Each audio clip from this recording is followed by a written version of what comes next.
Power minus two, mLT power minus two into ये r क्या है, दूरी, दूरी का मात्रा क्या है, मीटर, इसका परिमाण क्या होता है l, लेकिन r स्क्वायर ये हो जाएगा आपका l स्क्वायर सांद्र विलयन। इसके बाद हम चलते हैं संतृप्त विलयन। संतृप्त विलयन को इंग्लिश बोलते हैं सैचुरेटेड सॉल्यूशन। संतृप्त विलयन क्या होता है? एक ऐसी अवस्था, विलयन की एक ऐसी अवस्था होती है जब विलायक में विलेय का घुलना बंद हो जाए, तब ऐसे विलयन को हम बोलते हैं संतृप्त विलयन या सैचुरेटेड सॉल्यूशन। संतृप्त विलयन क्या है?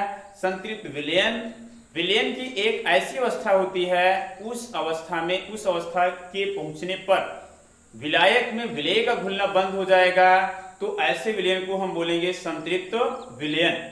और जब तक उसमें घुल रहा है, विलायक में जब तक घुल रहा है, तब तक उस विलयन को हम बोलते हैं असंतृप्त विलयन। अब हम चलते हैं विलेयता के बारे में। विलेयता क्या होती है, उसको इंग्लिश में हम बोलते हैं सॉल्युबिलिटी। विलेयता, विलेयता क्या है? विलेयता के बारे में जानिए।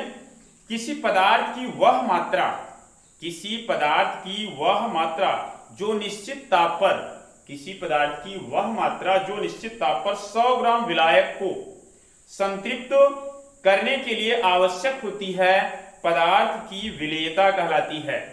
फिर से, किसी पदार्थ की वह मात्रा जो निश्चित ताप पर 100 ग्राम विलायक को संतृप्त करने के लिए आवश्यक होती है, पदार्थ की विलेयता कहलाती है।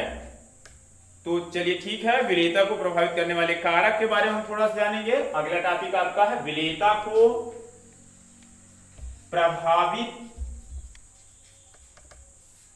करने वाले कारक। विलेयता को प्रभावित करने वाले कारक। विलेयता को प्रभावित करने वाले कारक मुख्य रूप से 4 होते हैं, जिनमें आपका होता है ताप, जिसे आप टेम्परेचर कहते हैं। ताप ये भी विलेयता को प्रभावित करता है। अगर ताप बढ़ाया जाता है, विलयन की कंडीशन के आधार पर अगर ताप बढ़ाया जाता है, तो उसकी जो विलेयता होती है वो प्रभावित होती चली जाती है। विलेय और विलायक की प्रकृति, दूसरा है पहला ताप, दूसरा है विलेय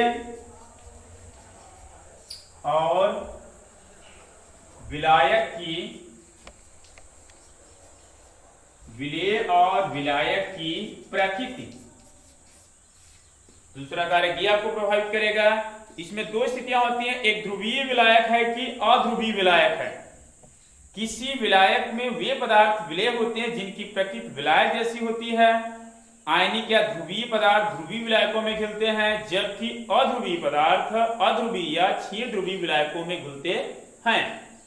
इसके बाद अगला है विलेय के कणों का आकार। विलेय के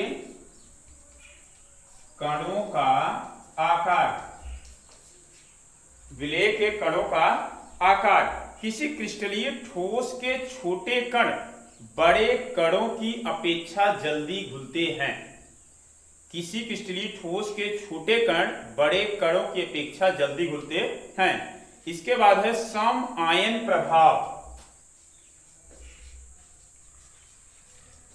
सम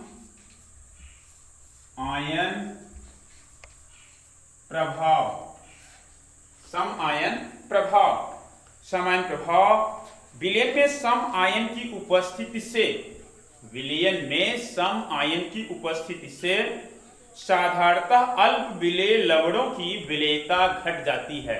विलयन में सम आयन की उपस्थिति से साधारणतः अल्प विलेय लवणों की विलेयता घट जाती है।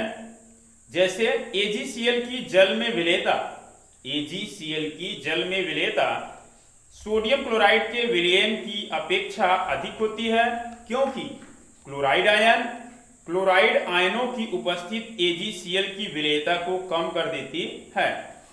इसके बाद अब हम पढ़ने चल रहे हैं विलयनों की सांद्रता व्यक्त करने की विधियां।